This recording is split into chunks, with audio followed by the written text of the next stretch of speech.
अस्सलाम वालेकुम। कभी कभी दुनिया के नक्शे पर एक छोटा सा रास्ता भी पूरी दुनिया की मईशत को हिला सकता है, और आज ऐसा ही एक रास्ता आबनाए हरमज़ अमेरिका और ईरान के दरमियान जारी कशीदगी का सबसे अहम मरकज़ बन चुका है।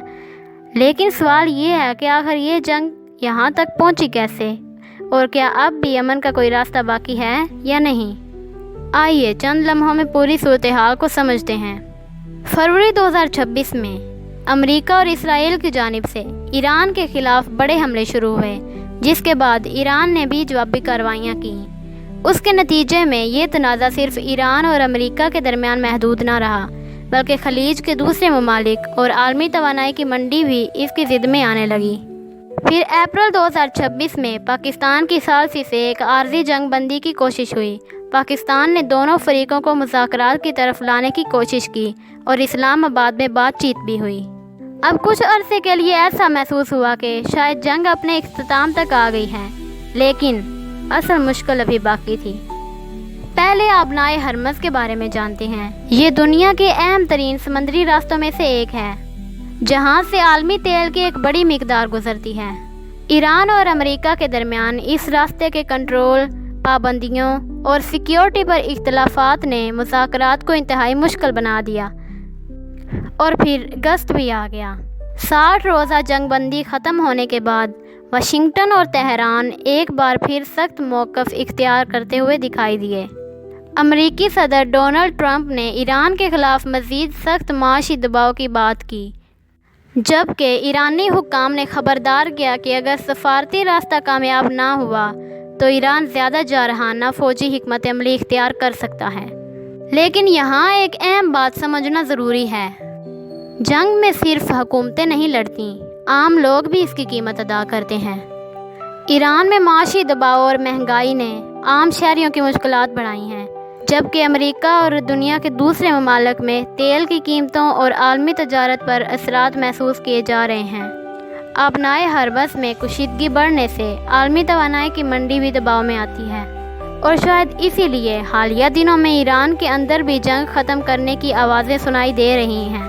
22 अगस्त 2026 को ईरानी सदर मसूद ने कहा कि जंग को ताकत की पोजीशन से ख़त्म करने का वक्त आ गया है। दूसरी तरफ अमेरिकी सदर ट्रंप की जानब से भी मुज़ाकरात और दबाव दोनों के इशारे सामने आते रहे हैं। अगरचे दोनों ममालिक के दरमियान एतमाद की कमी अब भी बहुत गहरी है, तो फिर सवाल ये है, क्या ये जंग दोबारा बड़े पैमाने पर फैल सकती है? इसका यकीनी जवाब अभी किसी के पास नहीं है, लेकिन एक चीज़ वाज़ेह है, जितना ज़्यादा तनाज़ा लंबा होगा उतना ही नुकसान बढ़ेगा, और ये नुकसान सिर्फ फ़ौजी तनसीबात तक महदूद नहीं रहेगा। तेल महंगा हो सकता है, आलमी तजारत मुतासर हो सकती है, आम ख़ानदानों के अखराजात भी बढ़ सकते हैं, और सबसे बढ़कर मज़ीद इंसानी जानें ख़तरे में पड़ सकती हैं। इसलिए पाकिस्तान समेत कई ममालिक सफारतकारी और मुज़ाकरात पर जोर दे रहे हैं। पाकिस्तान ने हालिया दिनों में भी अमेरिका और ईरान को दोबारा मुज़ाकरात की तरफ लाने की कोशिश जारी रखने का कहा है, और शायद यही इस पूरी सूरत हाल का सबसे अहम पहलू है। जंग जीतने वाला भी अक्सर कुछ न कुछ खो देता है। ज़मीनें भी हासिल की जा सकती हैं, ताकत का भी मुज़ाहरा किया जा सकता है, दुश्मन को नुकसान भी पहुंचाया जा सकता है, लेकिन एक आम वालदा अपने बच्चे को वापस नहीं ला सकती।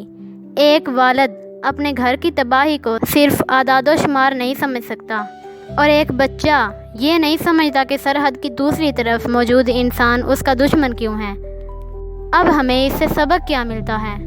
हमें इस तनाज़े से ये सीखना चाहिए कि ताकत ज़रूरी है, लेकिन ताकत से भी ज़्यादा ज़रूरी अकल, सब्र और मुज़ाकरात हैं। इख्तलाफ होना ज़रूरी है, मगर इख्तलाफ को जंग में बदल देना हमेशा हल नहीं होता। अमन कभी कमज़ोरी नहीं होता। कभी कभी अमन की तरफ एक कदम बढ़ाने के लिए जंग के मुकाबले में कहीं ज़्यादा हौसले की ज़रूरत होती है, और शायद आज दुनिया को सबसे ज़्यादा इसी हौसले की ज़रूरत है। क्योंकि आखिर में सवाल ये नहीं होना चाहिए कि कौन जीता है, बल्कि सवाल ये होना चाहिए कितनी जानें बची हैं, कितने घर महफूज रहे, और क्या आने वाली नस्लें एक बेहतर दुनिया देख सकेंगी। यही असल कामयाबी होती है। अल्लाह हाफिज़।